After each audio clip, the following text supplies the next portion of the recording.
చెల్లించుకుందాం. ప్రేమటి దేవుని బిడ్డలను కూడా ప్రభువును వందనాన్ని చెల్లిస్తున్నాను. 2 కొరింథీ 12:9 చదవం దయచేసి. హల్లెలూయా.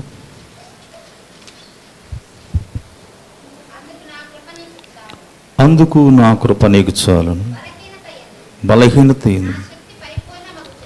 నా శక్తి పరిపూర్ణమవుతుందని ఆయన నాతో చెప్పింది. క్రీస్తు శక్తి నా మీద నిలిచిండు నిమిత్తం విశేషముగా నా బలహీనతనేంది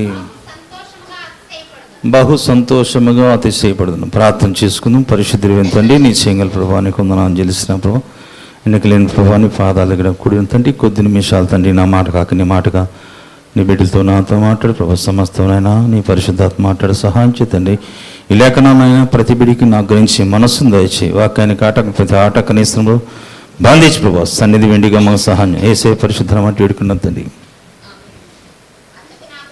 అందుకు నా కృప నీకు చాలును, బలహీనత యందు నా శక్తి పరిపూర్ణమగుతున్నది ఆయన నాతో చెప్పెను. కాగా క్రీస్తు శక్తి నా మీద నిలిచి ఉండు నిమిత్తము విశేషముగా నా బలహీనత అయింది బహు సంతోషముగా ఉండి అతిశయపడుతున్నాడు. బలహీనతలు ఎందు సంతోషించి అతిశయపడేవాడు చేతులు ఎత్తండి. మరి దానికి జవాబు లేదే. మరి ఇప్పుడు ఈయనలాగా మనం నడుస్తున్నావా? వినటానికే వింటున్నాము, చెప్పడానికే చెప్తున్నాము. కానీ బలహీనతల్లో నేను సంతోషించి దేవుడు శక్తి నా మీద ఉండు నిమిత్తము బలహీనతల్లో నేను సంతోషించి బహు సంతోషం, మామూలు సంతోషం కాదు, బహు సంతోషం. అసలు ఆ మాటకి మన ప్రవర్తనకి ఏమన్నా తేడా ఉందా? ఏం లేదు. ఎందుకంటే కొన్నిసార్లు బలహీనతలు ఎందుకు పెడతాడంటే, మనకి శ్రమ ఎందుకు పెడతాడు, బాధలు ఎందుకు పెడతాడు? ఆయనతో సమాసం చేయడానికి, ఆయన అనుభవానికి చెప్తున్నాడు మనకి. నన్ను దేవుడు తీసుకెళ్ళాడు, నన్నని చెప్పడు. ఒక మనుషుడు నాకు తెలుసు, అతను 3వ ఆకాశానికి వెళ్ళాడు. శరీరంతో వెళ్ళాడు నాకు తెలియదు, శరీరం లేకుండా వెళ్ళాడు నాకు తెలియదు. అట్టి మనుషుడు నాకు తెలుసు. అతడు పరదేశంలో కొనిపడి ఎక్కడికి వెళ్ళాడైనా పరదేశి అంటే రేపు మనం ఎక్కడికి పోవాలా? ఇక్కడ శాశ్వతంగా ఉంటానని చెప్పాడా దేవుడు? ఎక్కడ పోయాడు? శిలువ మీద గజితంగా ఎక్కడ పోయాడు? పరదేశికి వెళ్ళాడు. పరదేశికి వెళ్ళాలా? పరదేశంలోకి వెళ్ళిన తర్వాత జరగబోయే విషయాలు ఈయనకి తెలియపరిచాడు. ఎవరు అది వినకూడదు, ఎవరు చెప్పకూడదు. అందుకని ఈయనకి కొన్ని మర్మాలు తెలియపరిచాడు. ఆ మర్మాలు పూర్వకాలం ప్రవక్తల్లో కొంతమందికి తెలియపరిచాడు, కానీ ఎవరికి తెలియపరచని మర్మాలు ఈయనకి తెలియపరిచాడు. ఆ మర్మాల గురించి ఇంతకుముందు మనం చెప్పాం. ఈదులతో పాటు సమాన వాగ్దానములో మనల్ని పారివాలుగా చేశాడని చెప్పాడు. తర్వాత క్రీస్తు మహిమలో మనము ప్రవేశించాలని కూడా స్పష్టంగా చెప్పాడు. అయితే అపోస్తలుడైన పౌలు ఇక్కడ అంటున్నాడు 7వ వచనంలో, నాకు కలిగిన ప్రత్యక్షతలు బహు విశేషంగా ఉన్నందున అందు నిమిత్తం అమ్మ. ఎందుకంటే నిన్ను ద్వేషించి కాదు, నువ్వు ఆయన ప్రియమైన కుమారుడివి, ప్రియమైన కుమార్తెవి. నిన్ను పోగొట్టుకోవటం ఆయనకి ఇష్టం లేదు. నువ్వు బలహీనుడిగా ఉండి లోకంలో కలిసిపోవటం ఆయనకి ఇష్టం లేదు. ఎందుకంటే కొన్ని బలహీనతలు ఎందుకు వస్తాయంటే హెచ్చింపు తగ్గియటానికి. అదమ్మా హెచ్చింపు. మన భక్తులు అనేవారు చెప్తుంటారు, మనం ఎదిగే కొంది ఒదగాలంటాడు. అంటే మనం ఎంతగా ఎదుగుతున్నామో ప్రభులో అంతా ఒదగాలన్నాడు. కనుక హెచ్చింపు లేకుండా ఉండటానికి ఈ బలహీనత. అర్థమైందమ్మా? ఈ బలహీనత ఎందుకు ఇచ్చాడు? హెచ్చింపు. ఇందాక సిస్టర్ గారు చెప్పారు కదా, మామూలుగా నేను పాట పాడుతున్నాను, నేను బాగా వాక్యం చెప్తున్నాను, నేను అన్ని సత్కార్యాలు చేస్తున్నాను, వీటన్నిటి కొరకు యేసు ప్రాణం పెట్టాడు. కావాలంటే నీకు ఆధారాలను చూపిస్తా. యేసు ప్రభు సత్క్రియల కోసం ప్రాణం పెట్టాడు. నిన్ను మరణం నుంచి తప్పించడానికి ప్రాణం పెట్టాడు. దుష్టత్వం నుంచి విడిపించడానికి ప్రాణం పెట్టాడు. అంధకార శక్తుల నుంచి విడిపించడానికి ప్రాణం పెట్టాడు. ఆయన మరణ భయం నుంచి విడిపించడానికి ప్రాణం పెట్టాడు. ఇక ఈ మరణ సమస్త పాప నియమ మరణం నుంచి విడిపించడానికి నీకు ప్రాణం పెట్టాడు. నువ్వు నేను చేసింది ఏం లేదు. ఎవరు చేశారు? నేను పుట్టక మునుపు మన తాతలు మన తండ్రులు భయంకరమైన పాపులు, అందరి కోసం యేసుప్రభు ఏం చేశాడు? ప్రాణం పెట్టాడు. మన మంచివారమని కాదు. ఎప్పుడు ప్రాణం పెట్టాడు యేసుప్రభు? మనం చెడ్డవారము, మనం పాపులము. ఇది గుర్తుపెట్టుకోవాలా. నేను పాపంలో ఉండగానే యేసుప్రభు నా కొరకు ప్రాణం పెట్టి తన ప్రేమను మన పట్ల వెల్లడిపరిచాడు. నేను చచ్చిన స్థితిలో ఉన్నప్పుడు దేవుడు నా కోసం ప్రాణం పెట్టి తన ప్రేమను మన పట్ల వెల్లడిపరిచాడు. ఆయన మహాప్రేమను మన పట్ల చూపించాడు. ఈయన ఎందుకు ఏర్పాటు చేసుకున్నాడు? అందుకని నాకు కలిగిన ప్రత్యక్షతలు చాలా విశేషముగా, చాలా ప్రత్యక్షతలు ఈయనకి ఉన్నాయి. ఒకవేళ నీకు ప్రత్యక్షత కలిగితే ఏమంటాడంటే అపోస్తుల కంటే నేను ఎంత మాత్రం లెస్స మాత్రం నేను తక్కువనిగా అంటాడు. అర్థమైందా? అట్లా అట్టని వాడికి ఏడపెడతాడు. అప్పుడు శరీరంలో ఒక ముళ్ళు ఏమన్నా అట్లా గుచ్చుతాడు అన్నమాట. సాతాను గుచ్చేది సైలెంట్ అయిపోతాడు. అబ్బా అది గుర్తుపెట్టుకుని, అది నీకు తెలియదు, నాకు తెలియదు. మరి అందరు హృదయాలు ఎవరికి తెలుసు? అది అందుకని ఆయన అందరినీ ఎరిగినవాడు. తన వచనం ఎందుకు చేసుకోలేదు తెలుసా? వీళ్ళు కొంతకాలం ఉంటారు, వీళ్ళు మేలు పొందుకున్న తర్వాత వీళ్ళు మళ్ళీ వెళ్ళిపోతారో ఆయన తెలుసు. ఆయన కోసం ఎవరైతే నిలబడతారో వారి కోసం దేవుడు స్పష్టంగా వారిని ఏర్పాటు చేసుకుంటాడు. కష్టమైన నష్టమైనా సరే వీరు నన్ను విడిచిపెట్టరు అనే ఉద్దేశం ఉన్నవారికి ఏర్పాటు చేసుకుంటాడు. అందరి హృదయాలు ఎరిగినవాడు ఆయన.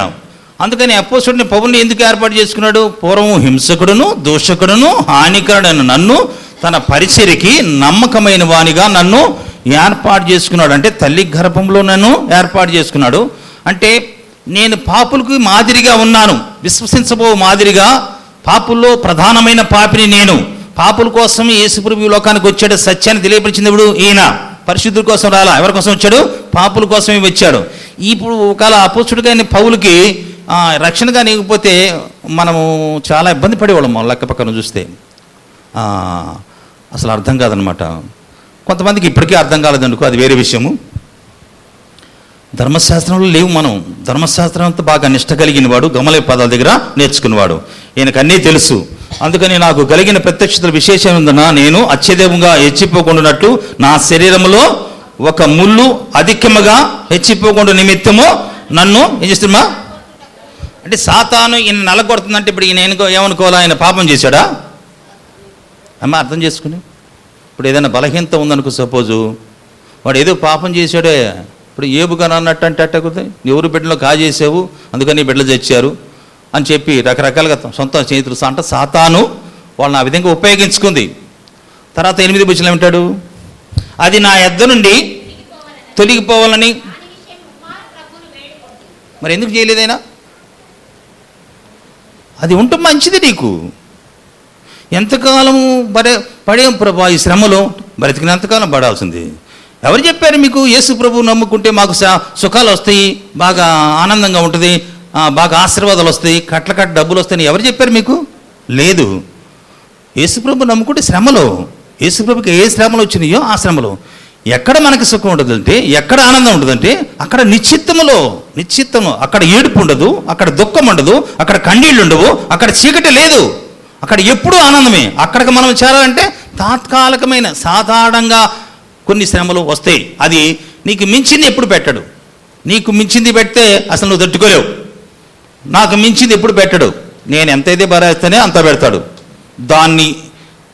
దాన్ని తట్టుకోగల శక్తి కూడా ఆయన ఇయ్యాలా. లేకపోతే ఒక్కొక్కసారి వాళ్ళకు వచ్చిన దుఃఖములో మరీ శోధనలో వెళ్ళిపోతూ ఉంటారు. కాబట్టి మనము గ్రహించాలా. నా శక్తి, దేవుడి శక్తి నా మీద పరిపూర్ణ ఉన్నట్టు ఆయన నాతో చెప్పెను. క్రీస్తు శక్తి నా మీద నిలిచి ఉండు నిమిత్తము విశేషముగా నా బలహీనత యందు బహుగా సంతోషించి అతిశయపడుతున్నాను. నేను ఎప్పుడు బలహీనుడును. ఈ మాట అందరూ చెప్పండి. నేను ఎప్పుడు బలహీనుడును, అప్పుడే నేను బలవంతుని. అంటే నాలో ఉన్న ఆయన ఇప్పుడు పూర్వకాలంలో ఆయన పైన ఉన్నాడమ్మా, ఇప్పుడు ఏడున్నాడు? ఇప్పుడు ఏం చెప్పాలి? ఇప్పుడు యేసు ప్రభువుల వాక్యం ఏం చెప్తుందంటే, నువ్వు ఎప్పుడైతే బాప్తిసం తీసుకున్నావో క్రీస్తుని ధరించుకున్నావో అని వాక్యం చెప్పింది. అమ్మా నీకు ఒక దర్శనం కళ చూపించాడంటే దాని గురించి భావం ఏమైనా అర్థమవుతుందా నీకు? కొంతమంది బాప్తిసం గురించి బాగా వివరిస్తూ ఉంటారు. మామూలుగా మీ వృద్ధులు కళలు కంటారు, మీ యవనస్తులు దర్శనాలు చూస్తారు, మీరు ప్రవచనం చెప్తారు. పరిశుద్ధాత్మ గురించి చెప్పడిందా లేకపోతే దీని గురించి చెప్పింది? ఒకసారి మీరు ఆలోచించండి. కాబట్టి మనము బలహీనత ఉన్నప్పుడు దేవుడి సన్నిధికి నాగా పెట్టేవాళ్ళగా మనము ఉండకూడదు. ఆయనతో సామాసం చేయటానికే శ్రమ, ఓర్పు, పరీక్ష నిరీక్ష కలిగింది. శ్రమల యందు సంతోషించమన్నాడంట. హల్లెలూయా. అన్నీ ఎవరు చెప్పారు? మనకి ఒకసారి కూర్చోటానికి కూడా అవకాశం ఉండదు కదా. ఎక్కడ నువ్వు బాగా దేవుడి సన్నిధిలో కూర్చొని బాగా దేవుడితో గడుపుతుంటే నీకు ఎక్కడ బలహీనత పెట్టాడు అక్కడే పెడతాడు అనమాట, కూర్చోలేవు అనమాట. అయినా సరే కొన్ని సందర్భంలో దావీదు అంతటి వాడే పనుకోడి ప్రార్థన చేశాడు. మీకు తెలుసా, ప్రార్థన చేయడానికి కూర్చొని చేయాలని రూల్ ఏం లేదు. పనుకొని ఆయన లేవనే స్థితిలో కన్నీళ్లు కార్చాడు. ఆయన మనకి కీర్తన 6వ అధ్యాయంలో ఉంటుందన్నమాట. ఆయన కన్నీళ్లు కార్చాడు, ఆయన పరుపు కొట్టుకొనిపోయిందంట. అర్థం చేసుకోండి. ఎందుకంటే మరి కొంతమంది మోకరించి ప్రార్థన చేయాలంటారు, నిజమే. కొంతమంది మరి చేతులు ఎత్తి ప్రార్థన చేయాలి, నిజమే, కరెక్ట్. అన్నీ ఉన్నాయి, బైబిల్లో ఉన్నాయి, కాదంటలా. మరి ఏమి లేనప్పుడట కొంతమంది సాష్టాంగ ప్రార్థన చేయాలంటారు. అంటే నేల మీద బోళ్ళ పనుకొని దావీదు 6 దినాలు ప్రార్థన చేశాడు. 7 దినాన ఆయన అడిగింది తీసేశాడు దేవుడు. అంటే ఆయన ఏమడుగుతున్నాడు, నా బిడ్డను బతికిమని అడుగుతున్నాడు. ఎత్తేసాడు శుభ్రంగా. దిగులు పడ్డాడా? లేదు. లేచాడు, బిడ్డ చనిపోయిందని తెలుసుకున్నాడు. లేచాడు, మందిరానికి వెళ్ళాడు, స్నానం చేసి మందిరానికి వెళ్ళి మొక్కి వచ్చి అన్నం పెట్టమంటున్నాడు. అంటే 7 దినాన ఏం చేశాడు, ఆయన శుభ్రంగా భోంచేశాడు. అరే బిడ్డ బాగలేనప్పుడు ఉపవాసం ఉండి ఏడ్చావు కదా, ఇప్పుడు బిడ్డ చచ్చిపోయిన తర్వాత తింటున్నావు ఏంటంటే, నువ్వు చచ్చిపోయిన వాడి దగ్గరికి నేను చచ్చిపోతాను కాబట్టి వాడితో పాటు వాడు నన్ను తీసుకురాలేను కాబట్టి చచ్చిపోయిన గురించి మనం దిగులేందుకు, అందుకని నేను బ్రతకాలి కాబట్టి నేను తిన్నాను. అప్పుడు దావీదు తెలుసుకున్నాడు. చాలామంది ఇప్పుడు దావీదు కుటుంబంలో ఒక బిడ్డ చనిపోయాడు, ఇప్పుడు మందిరానికి పోవచ్చా?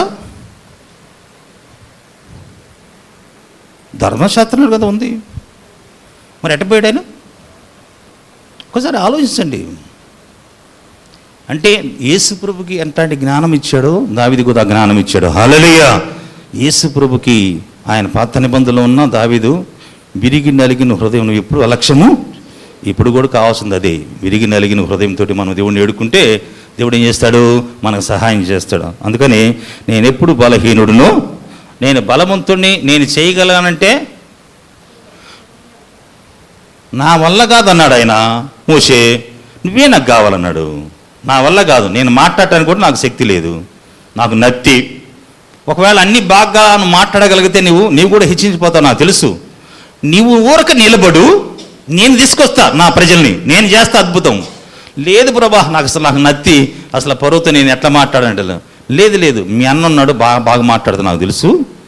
మీ అన్నకి నువ్వు దేవుడుగా ఉంటావు, పరోకి దేవుడుగా ఉంటావు. ఎంత గొప్ప ధన్యత ఆయనకి, క్వాలిఫికేషన్ పెట్టి కాదు ఆయనకి ఇచ్చింది. ఎవరిని ఏర్పాటు చేసుకున్నాడు, ఎందుకు పనికిరాని వాడిని ఏర్పాటు చేసుకున్నాడు. కాబట్టి ఇక్కడ అంటాడు, నేను ఎప్పుడు బలహీనుడును, అమ్మా బలవంతుడు కనుక క్రీస్తు నిమిత్తము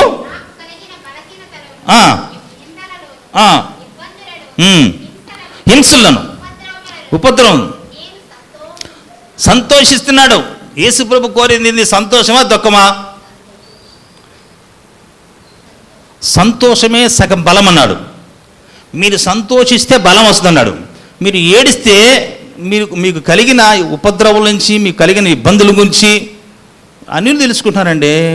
డాక్టర్లు కూడా చెప్తారు, సంతోషంగా ఉండమ్మా, ఎందుకమ్మా దిగులు పడతావు అని పేషెంట్లకు చెప్తున్నారు. వాళ్ళు బ్రహ్మాండ విషయంలో నువ్వు ఏ విధంలో దుఃఖపడుతున్నావో అది నీ శరీరం అంతా ఏం చేస్తుంది, నలిగేస్తుంది అనమాట. పూర్తిగా దుఃఖపడకూడదు. దుఃఖపడటానికి యేసుప్రభు మనకి అంత త్యాగం చేసింది. యేసుప్రభు ఎందుకు ఈ లోకానికి వచ్చాడు? మనకి యెషయా గ్రంథంలో 9 అనుకుంటా, 9:3 అనుకుంటా, ఆయన ఎందుకు వచ్చాడు ఈ లోకానికి? సంతోషాన్ని ఇవ్వడానికి వచ్చాడా, లేకపోతే ఏడమని ఇచ్చాడా?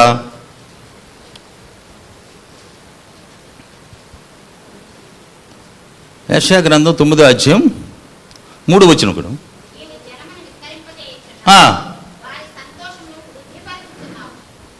బైబిల్ చెబుతుందా, నేను చెప్తున్నా? తర్వాత కోతకాలమున మనుషులు సంతోషించినట్లు, దోపుడు సొమ్ము పంచుకున్న వారు సంతోషించినట్లు వారు నీ సన్నిధిని సంతోషించుదురుగాక. హల్లెలూయా. ఇంటికాడ ఏడిస్తేవి, మళ్ళీ ఏడపడి వచ్చి ఏడవాలనా? ఇంటికాడ పరిస్థితులన్నీ తెలుసుకుని ఏడ్చుకున్నావమ్మా, నేను కాదంటలేదు. కానీ ఇక్కడికి వచ్చి కూడా ఏడవటం ఎందుకు? దేవుడు నాకు సహాయం చేస్తాడు, నా ఇబ్బందులను తీసివేస్తాడు, నాకు సంతోషాన్ని ఇస్తాడు, నేను అనుకున్నదిని దేవుడు సహాయం చేస్తాడని నమ్మాలి కదా. నమ్మకపోతే ఏం చేస్తాం చెప్పు? దేవుడి దగ్గరకు వచ్చేవారు తను అడుగు వారికి సమస్తము సహాయం చేస్తాడని నమ్మాలి కదా. అదేగా ప్రభు చెప్తుంది. ఒకవేళ ఏంది ప్రభు నా బాధ ఏంది, అప్పుడప్పుడు మేము ఇద్దరు చెప్పుకుంటాం, ఏందమ్మా ఈ బాధ ఏంది అని చెప్తాం. నిన్ను బాగా ఎదగటానికిలే నీకు దేవుడు అట్ట పెట్టాడు అంటాడు. మామూలు ఏంది ఎగతాను భరాయించొద్దు బాధ. ఒక్కసారి ఎక్కడన్నా ప్రార్థన ఉందనుకో సపోజు, అక్కడికి పోక మునిపి మరుసటి రోజు నుంచి స్టార్ట్ అవుతాయి అనమాట. పడుకున్నప్పుడు కూడా వదిలిపెట్టేవారు మామూలుగా, పడుకున్నప్పుడు కూడా ముత్తుతూ ఉంటాయి మామూలుగా. ఎందుకంటే అక్కడ పాబోయే ముందు అంటే కొన్ని ఆటంకాలు, ఎన్నో ఆటంకాలు వస్తూ ఉంటాయి. అయితే సరే ఏదేమైనా సరే అది మనం చేయగలిగింది ఏమి లేదు. ఇది రక్షణ నేను కోరుకోలా, ఈ అపొస్తలుడైన పౌలు కోరుకున్నాడు రక్షణ. నన్ను ఏం చేయమంటావు ప్రభా అని నేను చెప్పంటే నువ్వేం చేయాలని నేను చెప్తా వెళ్ళమన్నాడు. అందుకని ఈ రక్షణ నువ్వు కోరుకోలా, నీకు దేవుడు ప్రేమించి నీకు ఇచ్చాడు కనుక ఇచ్చిన రక్షణ నీకు కొన్ని శ్రమలు బాధలు వస్తాయి, నేను కాదంటలా. పాత నిబంధనలో అంతే, మీరు సంతోషించటం వల్ల మీకు బలం వస్తుందంటాడు. ఏది నెహెమ్యా 8:10 అనుకుంటా. చాలా సంతోషం గురించి చాలా ఉన్నాయి. అయితే అది కాదు కానీ సబ్జెక్టు, యేసు ప్రభు ఎందుకు ఈ లోకానికి వచ్చాడు, మనకి పాత నిబంధనలు కూడా 61 కీర్తన 3వ వచనంలో కూడా గోనె పట్టక బదులుగా సంతోష వస్త్రం ఇవ్వడానికి వచ్చాడు, శుతి వస్త్రం ఇవ్వడానికి వచ్చాడు. యేసు ప్రభు స్పష్టంగా చెప్తున్నాడు అక్కడ. అది ప్రవచనము. అంటే యేసు ప్రభు ఎందుకు ఈ లోకం వచ్చాడు అంటే, ఇందాక మనం విన్నాం ఉపవాస ప్రార్థన అంటే గోనె పట్ట కట్టుకొని నెత్తిన బూడిద పోసుకొని వాళ్ళు తమ్ము తగ్గించుకుంటారు, తగ్గింపుకి స్వభావం అది. కనుక యేసుప్రభు ఆ ప్రవచనం ఏమంటున్నాడు అక్కడ, సియోను అంటే ఎవరు, సంఘం. సియోనులో దుఃఖించే వారికి ఉల్లాస వస్త్రమును ధరింపజేటుకును, బూడిదకు ప్రతిగా పూదండను, దుఃఖములకు ప్రతిగా ఆనంద తైలమును, భారభరితమైన ఆత్మకు ప్రతిగా. ఈ భారభరితమైన ఆత్మనంటే మన మనుషులను కుంగదీసేది, అది ఒక ప్రధానమైన ఆయుధం వాడికి. ఏ సాతానికి తెలుసా అమ్మా, ఏది ఆయుధం వాడికి? భారభరితమైన ఆత్మ. కొంతమంది కుంగిపోతుంటారు బిడ్డల గురించి, ఆస్తుల గురించి, వాళ్ళు అనుకుంది జరగబడింది, ఏం కుంగిపోతారో నాకు అర్థం కాల. అట్లా ఆ కుంగదీసేది ఆ భారభరితమైన ఆత్మ. అది మనం జయించాలంటే ఆనంద తైలంతో దేవుడు స్పష్టంగా నిలబడుతుంది. అంటే ఆ పరిశుద్ధాత్మ దేవుడు మనలోకి వచ్చినప్పుడు ఆయన సహాయం చేస్తాడు. అయితే యేసు ప్రభు అంతగా జయించాడంటే దానికి కారణం ఏంది, ఆయన ఆనంద తైలంతో అత్యధికంగా నింపబడ్డాడు, నీతిని ప్రేమించాడు, దుర్నీతిని ద్వేషించాడు. అర్థం. సరే యేసు ప్రభు అంటే ఆయన దేవాతి దేవుడు, ఆయన జయించాడు, వాక్యమై ఉన్నాడు కాబట్టి. మరి స్టెఫెను ఎందుకు జయించాడు? పరిశుద్ధాత్మతోనూ విశ్వాసంతోనూ ప్రేమతోనూ కృపతోనూ నింపబడ్డాడు ఆయన. మరి బండలతో కొట్టిన వాళ్ళని ఏమంటున్నాడు ఆయన, ఈ నేరం వాళ్ళ మీద మోపొద్దన్నాడు. ఇప్పుడు మనం ఏమంటున్నాము, 64 చెప్తున్నాం నేరాలు కదా. అందుకని మనం జయించాలంటే ఎవరు సహాయం కావాలా, జయించిన సహాయం కావాలి. ఎవరు జయించింది? ఆయన శరీరాన్ని జయించాడు, లోకాన్ని జయించాడు, శక్తులు జయించాడు, భూలోకంలో పరలోక రాజ్యంలో సర్వాధికారము ఆయనకు ఒక్కడికే ఉంది. అందుకని ఇక్కడ పరిపూర్ణతల గురించి కొంచెంసేపు ధ్యానం చేద్దామా. ఏందమ్మా పరిపూర్ణత? అర్థం చేసుకోండి, సబ్జెక్ట్ ఏంది పరిపూర్ణత. ఇక్కడ చూడండి, ఎబ్రీ పత్రిక 6:11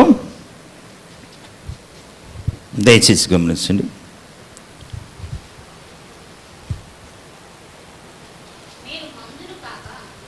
మందులంటే భావం ఏంది, మత్తు. ప్రతి సంఘంలో ఉంటుంది, అది ఉంటుంది. ఎందుకంటే వారి హృదయములు వాక్యము లేనందువల్ల ఏమొస్తామా, మత్తు మన శరీరంలో కూడా ఉంటుంది, ప్రతి ఒక్కరికి ఉంటుంది. అందరూ లేవు అనుకోవడానికి లేదు. మనం ఆకాశం చూడిపడ్డామంది. మీరు మందులుగాక, మందంగా, దేవుడి మాట అర్థం కాదన్నమాట. మీరు మందులుగాక విశ్వాసము చేతను ఓర్పు చేతను వాగ్దానము స్వతంత్రించుకొని పోలి నడుచుకొని మీలో ప్రతివాడు పరిపూర్ణమైన నిరీక్షణ ఉందా,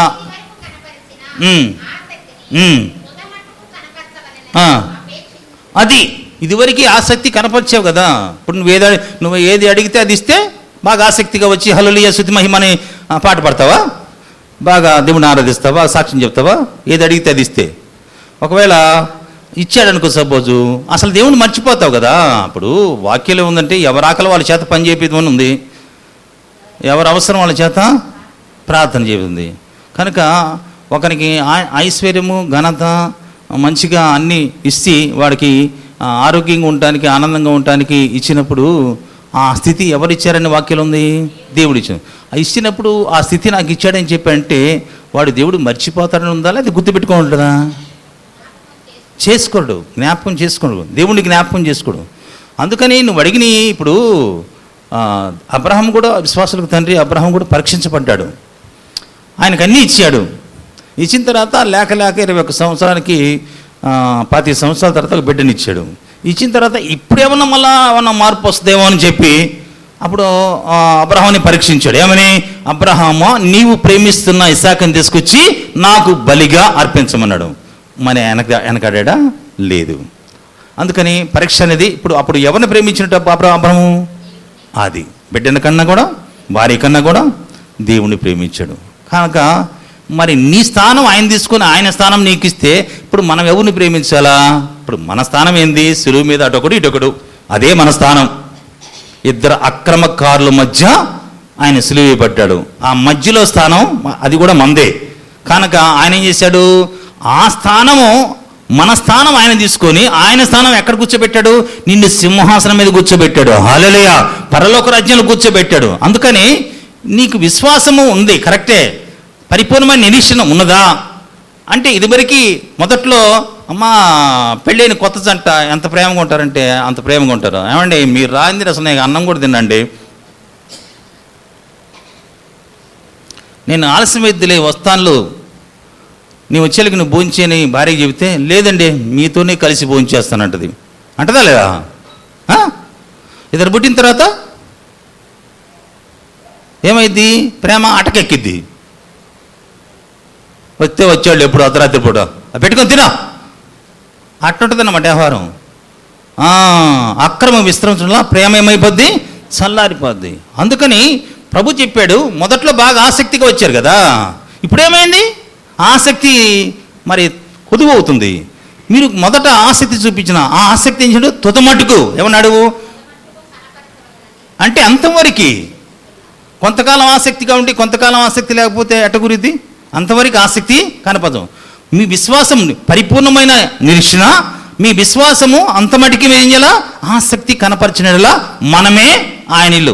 మన హెబ్రీ పత్రికలో 3:6 కూడా ఆ మాట చెప్తాడు. ధైర్యము, నిరీక్షణ, ఉత్సాహము తుదమటుకు మీరు కనపరిచినలా మీరే దేవుడు ఇల్లు. అంటే ఆయన మనలోనే ఉంటాడు.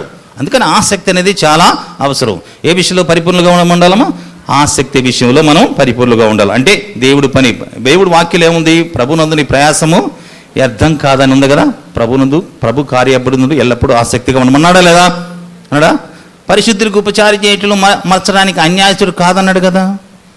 మరి ఎందుకు అని మనం వెనకలాగుతున్నాం? ఒకసారి ఆలోచించాలా. యేసు ప్రభు చెప్పాడు కదా, ఆయన శిష్యుని చేసుకుంటే శిష్యుడి ఫలము, ఈ నీతిమంతుడు చేసుకుంటే నీతిమంతుడి ఫలము, ప్రవక్తను చేసుకుంటే ఈ చిన్నవాణిలో గిన్నెడు సన్నీళ్ళు ఇస్తే దాని ఫలము కొట్టుకోరు. ఆసక్తి అనేది ఏముంది? రాను రాను తగ్గిపోతుంది. కాబట్టి ఆసక్తి అనేది పరిపూర్ణమైన నిరీక్షణ, ఆసక్తి మనము కలిగి ఉండాలని అందరికీ చెప్తున్నాడు. మేము కూడా ఉండాలా, అదేందా? మేము కూడా ఆసక్తి కలిగి ఉండాలా దేవుడితో సావాసం చేయడానికి, దేవుడు పని చేయటానికి. కాబట్టి ఇప్పుడు మనం 2 పాయింట్లు మనం నేర్చుకున్నాం. 3 పాయింట్ ఏం నేర్చుకున్నాలా చూడండి. యాకోబు 2:22.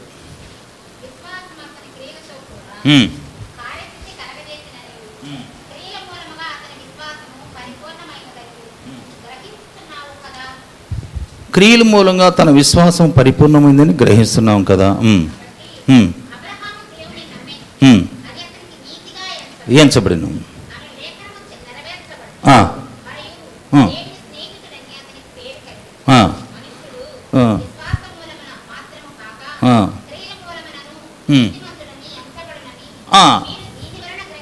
ఒక క్రియ విశ్వాసం రెండే కదా, 2 కలిగి ఉండాలమ్మా. క్రియ ఉండాలా.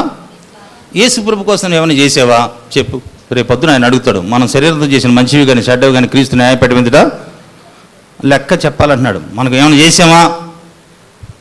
ఏమైనా ఇచ్చామా యేసు ప్రభు కొరకు? క్రియ అంటే ఏంది? ఒకసారి ఆలోచించాలా. యేసు ప్రభు మనకు అన్నీ ఇచ్చాడా లేదా? తన ఐశ్వర్యంతో మనకే రాసి ఇచ్చాడా? వాక్యం ఉందా? తన ప్రాణం మన కోసం ఇచ్చాడా? తన నీతి మనకిచ్చాడా? తన జ్ఞానం మనకిచ్చాడా? ఆయన పరిశుద్ధత మనకిచ్చాడా? ధర్మశాస్త్రంలో ప్రతి ఆజ్ఞ ఆయన నెరవేర్చి మనల్ని స్వతంత్రులుగా చేశాడా? మనం ఆయన కోసం ఏమైనా చేస్తున్నామా అంటే ఒకవేళ నేను అడగను అనుకో, యేసుప్రభు అడిగితే రేపు అడుగుతాడు కంపల్సరీగా, నీ ధర్మకార్యములు నీ భక్తి శ్రద్ధలు దేవుడు సముఖముకు చేరబడ్డాయి అని. మనకేముండాలా? క్రియ ఉండాలా, విశ్వాసం. ఎందుకని యాకోబు అంటే ఎవరు? యేసుప్రభు తమ్ముడు. ఎందుకు ఆయన ఆ మాట చెప్తున్నాడు? ప్రాణము లేని శరీరము ఎట్లా ఉంటుందో ఇక్కడ ఏమన్నాడు? ఇక్కడ నేను యేసుప్రభు నమ్ముకున్నా అంటే నిజమే, దానికి ఏమన్నా ఉందా ఆధారము? ఆయన మనల్ని ప్రేమించడని ఆధారం ఉందా లేదా? మనం అపరాధముల చేత మనం పాపంలో ఉండగానే మనల్ని ప్రేమించడని వాక్యం ఉంది కదా. నేను యేసుప్రభు నమ్ముకున్నాను అంటే దానికి ఆధారమే మనకు దగ్గర ఏమీ లేదు. తర్వాత ఏమన్నాడు? ఉన్నది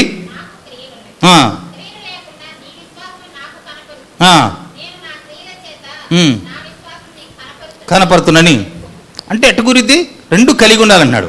ఇప్పుడు ప్రాణములో శరీరం ఉంది, ప్రాణం ఉంది. ఇప్పుడు శరీరము కనపడుతుందమ్మా, ప్రాణము లోపల ఉంది. ప్రాణం అంటుంది రక్తం ఉంది, తర్వాత మూడోది ఇదే ఉంది, ఆత్మ ఉంది. ఈ మూడు ఉంటేనే కదా మనం నడుస్తుంది అమ్మా. అదా ఈ మూడు ఉంటేనే కదా మనం నడుస్తుంది. ఒకవేళ ఇందులో ఏది తక్కువైనా సరే ఏమైంది? రక్తం లేకపోతే ఏమన్నాడు? రక్తహీనత అంటారు లేదా? మరి శరీరం లేకపోతే ఏముంది? బూడిదే కదా. అర్థం చేసుకొని అందుకని యాకోబు అంతకుముందు యేసుప్రభుని తిరస్కరించాడు. నువ్వు చెప్పుకునేదో నీ జనుల దగ్గర చెప్పుకోపో, మాకు చెప్పాకని చెప్పన్నాడు.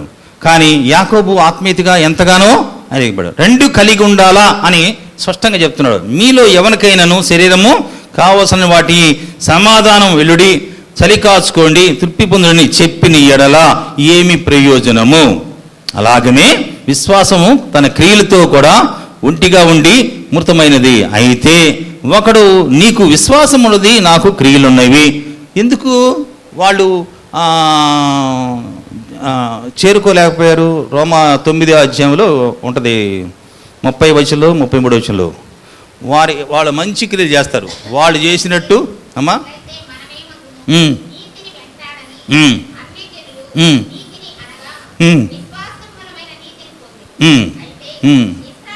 ఇశ్రాయేలుకి నీతికారమైన నియమములు వెంటాడి, కానీ ఆ నియమము అందుకోలేదు. వారు ఎందుకు అందుకోలేరు? వారు విశ్వాసం మూలంగా కాక క్రియల మూలంగా. ఏదే దశంభాగాలు, పూదెనలోను జీలకర్రలోను అన్నీ వాళ్ళు ఇచ్చినట్టు మనం అసలు ఇయ్యలేము. మామూలుగా దేనికి మనం ఏదో ఇస్తే ఇస్తాం, అది లేకపోతే ఒక్కోసారి అది కూడా అడ్డమా కొడతాం, అది వేరే విషయం అనుకో. వాళ్ళు ఇచ్చినట్టు వాళ్ళకేమింది? మంచి క్రియలు చేస్తారు. అర్థమైందా? వారి స్థితిని బట్టి మంచి క్రియలు చేసినందువల్ల వాళ్ళు బహుగా ఆస్వాదించబడ్డారంట. అది కూడా కావాలా, అవసరమే తన్నిటికి. మరి వాళ్ళు ఎందుకు అందుకోలేకపోయారు? అందుకోలే విశ్వాసం మూలంగా కాక క్రియల మూలంగా. క్రియలు చేశారు మంచి, కానీ ఇక్కడ ఏమన్నాడు యాకోబు? క్రియ విశ్వాసం రెండు ఉండాలా. ఇప్పుడు మన శరీరంలో ప్రాణం ఉంది, శరీరం ఉంది, ఆత్మ కూడా ఉంది. ఉంటేనే కదా మనం మాట్లాడగలుగుతుంది. అందుకే స్పష్టంగా చెప్తున్నాడు 19లో, నమ్ముచున్నావు మంచిది, వణుకుచున్నాయి, నిష్ఫలమైనది అది. మరి ఇప్పుడు మన జీవితంలో ఎందుకు కార్యం కావట్లేదంటే క్రియలు లేని విశ్వాసము నిష్ఫలం. అర్థమేదా? నేను దేవుడు పని చేస్తే దేవుడు నన్ను ఆస్వాదిస్తాడు. యేసుప్రభు చెప్పాడుగా, ఆ మాట నమ్ముతున్నావా? నమ్మితే దేవుడు మహిమని చూస్తావు. అది నమ్మకపోతే చేసేది ఏముంది? ఆయన వస్త్రపు చెంగు ముట్టుకుంటే నేను స్వస్థపోతానని నమ్మి వచ్చింది, ముట్టుకుంది, ఆమె స్వస్థత వచ్చింది. అన్ని వేల మందికి ఆయన చుట్టూ ఉన్నారు, కానీ ఎవరికి రాలేదుగా స్వస్థత. ప్రభా ఎలా ముట్టయ్యా అని చెప్పి అందరూ బతిలాడుకుంటున్నారు యేసుప్రభుని. ఒక స్త్రీ మాత్రం 12 సంవత్సరాల నుంచి రక్తస్రావం స్త్రీ ఎన్నో తన జీవితంలో ఆస్తి మొత్తం కోల్పోయింది, బంధువులు కోల్పోయింది. ధర్మశాస్త్రము చాలా కఠినమైన ఆజ్ఞ, రక్తస్రావం శైలి ఊళ్ళో ఉండకూడదు, ఇంట్లో కూడా ఉండకూడదు, అంత కఠినమైన ఆజ్ఞ. మరి ఆమె ఏమనుకుంటుందంటే, నేను యేసుప్రభు వస్త్రం ముట్టుకుంటే నాకు స్వస్థత వస్తుందని నమ్మి విశ్వాసంతో వచ్చింది, ఆయన ముట్టుకుంది. ఆమె విశ్వాసం ప్రభులో ఉన్న మహిమని లాగేసిందంట. ప్రార్థన చేసుకుందాం. పరిశుద్ధుడు తండ్రి, నిశ్చయంగా ప్రభావాన్ని కొందనాలు చెల్లిస్తున్నా ప్రభా. అపోస్తుడైన పౌలును ఎంతగానో ఏర్పాటు చేసుకున్నావు ప్రభా. అయా తల్లి గర్భంలో రూపురేఖ రాకమును ఏర్పాటు చేసుకున్నావు తండ్రి. ఆయన తండ్రి నేను ఎప్పుడు బలహీనులు తండ్రి, అప్పుడు క్రీస్తు శక్తి నా మీద ఉండ నిమిత్తం నాయన నేను సంతోషిస్తున్నా అంటున్నాడు ప్రభా. అయ్యా ఈ బలహీనత నా దగ్గర తీసివే ప్రభా అని చెప్పి ఆయన వేడుకున్నాడు ముమ్మారు. తండ్రి నా కృప నీకు చాలన్నావే కానీ ప్రభా ఆ బలహీనత ఆయన ఎప్పుడు కూడా విడిచిపెట్టలేదు ప్రభా. ఈ లోకంలో ఎంతగానో ప్రభా ఆయన వస్త్రాలు తడితేనైనా స్వస్థత వస్తుంది ప్రభా, ఆయన నీడ పడితే స్వస్థత వస్తుంది ప్రభా, ఆయన అద్భుతాలు జరిగించినావు ప్రభా తండ్రి. అప్పుడు కూడా తండ్రి అతనిలో బలహీనతలు ఉన్నాయి ప్రభా. అయితే నేను దేవుడి శక్తి ఇప్పుడు కూడా తండ్రి ఒక మానవులు హృదయంలో శరీరంలో నాయన నీ శక్తి ఉన్నప్పుడు బలహీనతలు కూడా వెంట ఉంటాయని చెప్పి నాయన అది మా మేలు కోసమే నుంచి గ్రహించి మనసును మాకు దయచేయ ప్రభా. ఇదివరకు అగపరిచిన తండ్రి ఆసక్తి మేము తుదవరకు అగపరిచే భాగ్యం మాకు దయచేయనా. మా నిరీక్షణ పరిపూర్ణముకు సహాయం చేతండి, మా విశ్వాసం పరిపూర్ణకు సహాయం చేతండి, మా ప్రేమ పరిపూర్ణకు సహాయం ప్రభా. యూట్యూబ్ ద్వారా అందరైతే వింటున్నారు ప్రతి ఒక్కరు కూడా నువ్వు జ్ఞాపకం చేసుకునే సహాయం చేతండి. ప్రతి ఒక్కరు కూడా తండ్రి మేలుతో వాళ్ళ హృదయాన్ని నింపిన మనకు మహిమ తెచ్చుకో ప్రభా. యేసు ప్రభు నమ్ముకున్నందుకు తండ్రి అనేకమైన శ్రమలు తండ్రి ఆయన ఎట్టివాడై ఉన్నాడో మీరు అట్టివారైనాడని లేఖలో రాయబడింది ప్రభా. ఆయనకు అనేకమైన శ్రమలు వచ్చినాయి ప్రభా, మాకు కూడా వస్తాయి ప్రభా తండ్రి. అయ్యా వస్తాయని స్పష్టంగా చెప్పారు, అయినా భయపడాల్సిన అవసరం లేదు ప్రభా తండ్రి. అన్నిట్లోంచి విడిపించగలిగిన వాడు నువ్వే, సద్బతుకు బతుకును ఉద్దేశించిన వారికి అనేకమైన శ్రమలు హింసలు వస్తాయని చెప్పినారు తండ్రి. అయ్యా నువ్వు నీతిమంతులు ప్రార్థన ఆలకించేవాడు నువ్వు ప్రభా, అన్నిటి నుంచి విడిపించేవాడు నువ్వు ప్రభు తండ్రి. అయ్యా యూట్యూబ్ ద్వారా చూస్తున్నారు వాళ్ళకి ఎలాంటి శ్రమలో ఉన్నా సరే తండ్రి అయ్యా నిన్ను హత్తుకొని నీలో సంతోషించినప్పుడు తండ్రి అయ్యా నిశ్చయంగా తండ్రి వాళ్ళ శ్రమల నుంచి విడిపించి వాళ్ళకి ఆనందకరంగానైనా తండ్రి నువ్వు ఆనందం ఇయటానికి వచ్చినావు ప్రభు తండ్రి. అయ్యా ప్రతి ఒక్కరు కూడా తండ్రి ఈ వాక్యాన్ని గ్రహించి మనసును దయచి మనకి మహిమ తెచ్చుకోమని యేసయ్య పరిశుద్ధ నామమున వేడుకున్నాను తండ్రి.